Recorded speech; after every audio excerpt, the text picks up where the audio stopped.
अश्वत्थामा एक बहुत इंपॉर्टेंट व्यक्ति है। वो महाभारत, जो इंडिया का एक फेमस एपिक है, उससे आते हैं। अश्वत्थामा एक पावरफुल योद्धा था, अपनी स्ट्रेंथ के लिए जाना जाता था। वो द्रोणाचार्य का बेटा था, जो आर्चरी के एक महान टीचर थे। अश्वत्थामा ने अपने पिता से कई स्किल्स सीखे। वो कौरवों के लीडर दुर्योधन का पक्का दोस्त था। महाभारत वॉर में अश्वत्थामा ने एक बड़ा रोल निभाया। वो कौरवों की तरफ से लड़ा और उनके सबसे स्ट्रॉन्ग कमांडर्स में से एक था। उसके गुस्से ने उसे ऐसे भयानक काम करने पर मजबूर किया जिससे उसकी लाइफ हमेशा के लिए बदल गई। हम अश्वत्थामा की स्टोरी, उसकी लाइफ, उसे मिले श्राप और उसकी इमॉर्टैलिटी के पीछे के मिस्ट्री को एक्सप्लोर करेंगे। चलिए इस पुराने रहस्य की गहराइयों में चलते हैं। अश्वत्थामा के माथे पर जन्म से ही एक स्पेशल जेम था, एक डिवाइन ज्यूअल जिसे मणि कहते हैं। इस जेम से उसे जानवरों पर पावर मिलती थी और ये उसे भूख, प्यास और डर से बचाता था। उसका नाम अश्वत्थामा मतलब घोड़े जैसी आवाज वाला, क्योंकि जन्म के समय वो घोड़े की तरह हिनहिनाया था। उसके पिता द्रोणाचार्य उसे बहुत प्यार करते थे और उन्होंने उसे कई सीक्रेट स्किल्स सिखाए। अश्वत्थामा एक महारथी बना, एक महान चैरियट वॉरियर जो अकेले कई योद्धाओं से लड़ सकता था। वो दिव्य हथियार चलाना जानता था, जिसमें पावरफुल ब्रह्मास्त्र भी शामिल था। उसके स्किल्स पांडव हीरो अर्जुन के बराबर थे। अश्वत्थामा कौरवों के लिए बहादुरी से लड़ा और अपने पिता की बहुत रिस्पेक्ट करता था। वो दुर्योधन के प्रति बहुत लॉयल था, जिसने द्रोण और अश्वत्थामा पर कृपा की थी। दोस्ती का ये बैंडान बहुत स्ट्रांग था और अश्वत्थामा ने आखिर तक उसके लिए लड़ने का प्रॉमिस किया था। उसकी ये लॉयल्टी उसे एक अंधेरे रास्ते पर ले जाएगी। उसकी ये लॉयल्टी उसे एक अंधेरे रास्ते पर ले जाएगी। कुरुक्षेत्र वॉर लगभग खत्म हो चुका था और पांडव लगभग जीत चुके थे। ज्यादातर कौरव योद्धा मारे जा चुके थे और दुर्योधन बुरी तरह घायल था। अश्वत्थामा ने दुर्योधन को इस हालत में पाया और वो बहुत ज्यादा दुख और गुस्से से भर गया। उसके पिता द्रोणाचार्य वॉर में मारे गए थे और उसने इस अन्याय के लिए पांडवों को दोषी ठहराया। दुर्योधन को मरते देख उसका गुस्सा और बाचा गया और उसने बदला लेने की कसम खाई। उस रात अश्वत्थामा ने पांडव कैंप पर अटैक करने का एक भयानक प्लान बनाया। वो दो और बचे हुए योद्धाओं कृपाचार्य और कृतवर्मा के साथ गया। वो चुपके से कैंप में घुस गए जब सब सो रहे थे और उन्होंने युद्ध के नियमों को तोड़ा।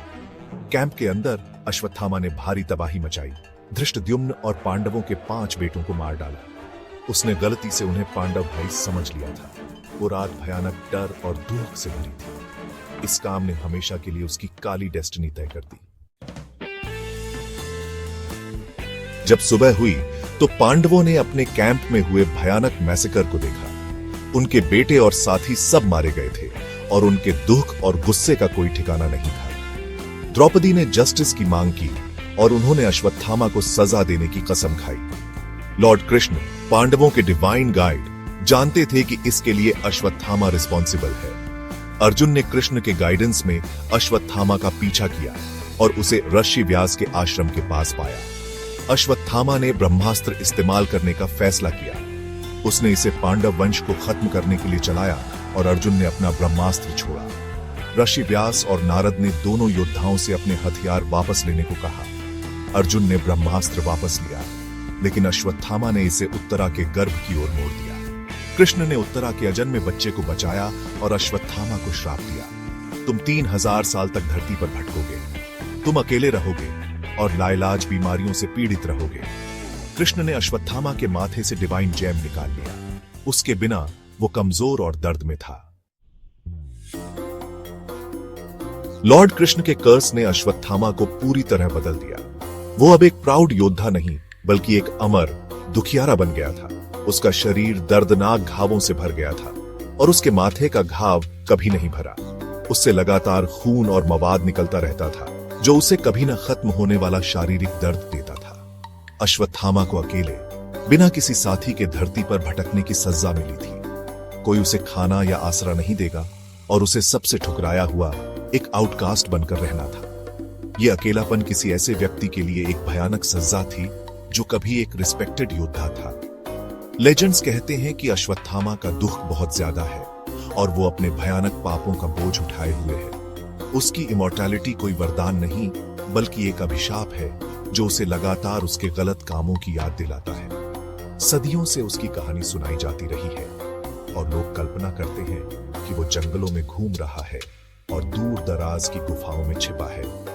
अगर हो सके तो वो हर ह्यूमन कांटेक्ट से बचता है और कभी न खत्म होने वाले दुहक का सिंबल बन गया है। गुस्से के अंजाम के बारे में एक वार्निंग और एक याद की एक्शंस का फल मिलता है। उसकी जर्नी एक अकेली दर्दनाक तीर्थ यात्रा है।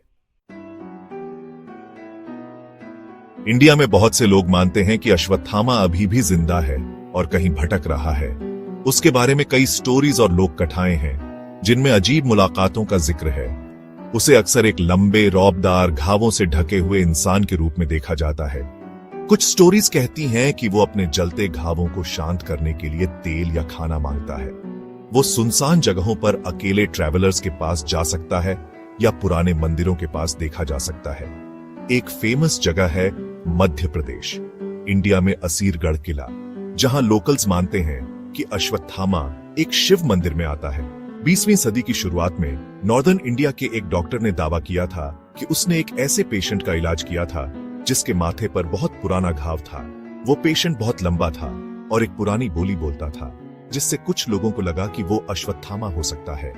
इन साइटिंग्स को प्रूव करना मुश्किल है और ये अक्सर लोकल लोक कथाओं का हिस्सा होती है, जो मिथ को रोजमर्रा के एक्सपीरियंसेस के साथ मिलाती है। लेकिन ये अश्वत्थामा के लेजेंड को जिंदा रखती है और लोगों को उसकी किस्मत के बारे में सोचने पर मजबूर करती है। क्या वो सच में बाहर है, चुपचाप दुख झेल रहा है? ये स्टोरीज फैसिनेट और इंट्रीग करती रहती हैं। ये उस अमर योद्धा के मिस्ट्री को और बढ़ाती है। अश्वत्थामा के माथे पर जो जैम था वो जन्म से मिला एक डिवाइन गिफ्ट था।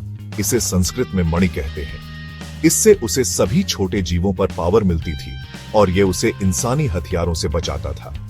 ये जैम उसे भूख, प्यास और थकान से भी दूर रखता था, जिससे वो निडर रहता था। जब लॉर्ड कृष्ण ने अश्वत्थामा को श्राप दिया तो उन्होंने जबरदस्ती ये कीमती जेम निकाल लिया।